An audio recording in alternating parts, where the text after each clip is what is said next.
C'est quoi les 3 pires cartes de chez Lyra dans le set Beyond the Gates? Numéro 3, Twinkle Twinkle, Meunier Tudor. Meunier Tudor, c'est une carte qui est plutôt intéressante en version commune, mais dont la version rare est, à mon sens, ratée. Elle vaut 4 de main et de réserve pour un effet qui va permettre d'endormir chaque personnage présent dans une expédition ciblée.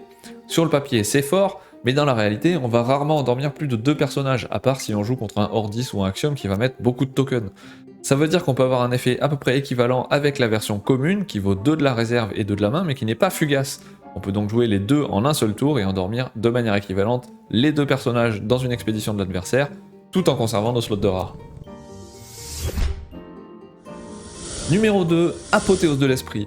Apothéose de l'Esprit, c'est une carte dont j'adore le design visuel, mais dont l'effet est vraiment pas bon. C'est une carte qui vaut extrêmement cher, elle vaut 9 depuis la main ou depuis la réserve, 8 dans sa version rare, et l'effet est identique entre les deux, il va nous permettre de dévoiler les 4 premières cartes du deck du joueur, et parmi ces 4 cartes, éventuellement jouer 2 personnages gratuitement. Sur le papier, encore une fois, c'est vraiment très fort. On pourrait se retrouver à sortir un Asmodée qui va être un 8-8-8 et qu'on va pouvoir ancrer, ou on va pouvoir se retrouver à sortir un Kaibara gigantesque 6-6-6 gratuit.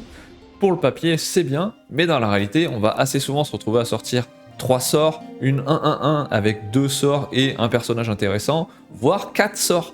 Avec le côté aléatoire de Lyra, c'est vraiment très compliqué à jouer et c'est, je pense, une carte qui ne sera pas du tout présente en compétitif.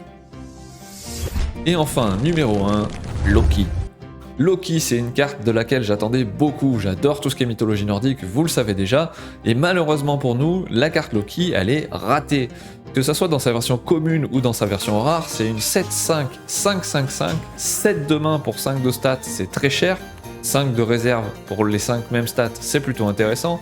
Par contre, l'effet fait que, quand il est joué depuis la main, et seulement depuis la main, y compris dans la version rare, on va pouvoir défausser toute la main des 2 joueurs et repiocher 3 cartes. La version rare permet en plus de discard tout ce qui est présent dans les réserves. Ça peut être intéressant pour faire de la gestion de board, mais au-delà de ça, on va rendre 3 cartes à chaque joueur. On ne donne donc aucun avantage au joueur qui active la carte, et il n'a donc aucun intérêt à faire ça, à mon sens en tout cas. Il y a plein de nouvelles cartes dans ce nouveau set, et certaines sont vraiment très intéressantes. Ah voilà, à mon sens, les 3 meilleures. Numéro 3, Martingale.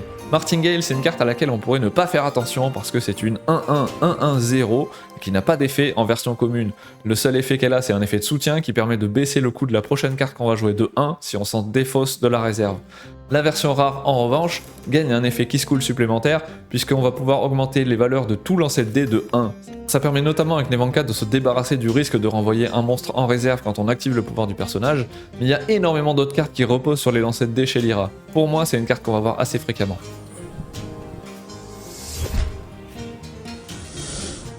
Numéro 2, l'Encrière Ouroboros. Encrière Ouroboros, j'ai potentiellement un biais parce que c'est mon artstyle préféré de tout le set. C'est une carte qui est déjà intéressante en termes de stats puisque c'est une 3-3, 3-3-2 dans sa version commune et 2-2, 2-2-2 dans sa version rare, mais ce qui compte surtout, c'est l'effet. Son effet nous permet, lorsqu'elle quitte l'expédition pour aller dans la réserve, de renvoyer une autre carte qui était déjà présente dans la réserve. On le sait, Draalter de la réserve, c'est primordial, et le fait de pouvoir récupérer des cartes depuis cette réserve pour les renvoyer dans la main n'existe que chez Lyra avec Hathor et l'Encrière. L'effet de l'Encrière est donc plus intéressant qu'Hathor qui avait besoin d'être défaussé de la réserve pour être activé. On se retrouve cette fois avec un body qui a exactement le même rendu et qui va nous permettre d'activer jusqu'à 3 fois une carte qu'on trouvait déjà hyper intéressante. Numéro 1, Cocon d'étoffe ou Cluff Cocoon. Pour moi, Cluff Cocoon c'est le meilleur removal de tout le set, toutes factions confondues. C'est une 3-3 dans sa version commune et 2-2 dans sa version rare, qui nous permet de nous débarrasser de n'importe quel personnage tant que celui-ci possède le mot-clé fugace, ancré ou endormi. La version commune, en échange du coût de 1 supplémentaire de la main et de la réserve, nous permet également de défausser un permanent. C'est une des rares cartes qui nous permet de défausser directement sans passer par la réserve ou sans renvoyer dans la main ou sur le deck, et c'est donc un removal qui est extrêmement puissant. A mon avis, on va le voir dans tous les decks en 3 exemplaires, au moins dans sa version commune. Et je me suis rendu compte que j'avais pas du tout fait d'outro sur les vidéos, alors à ton sens, qu'est-ce que c'est les 3 meilleures et les 3 pires cartes dans Lyra dans Beyond the Gates ?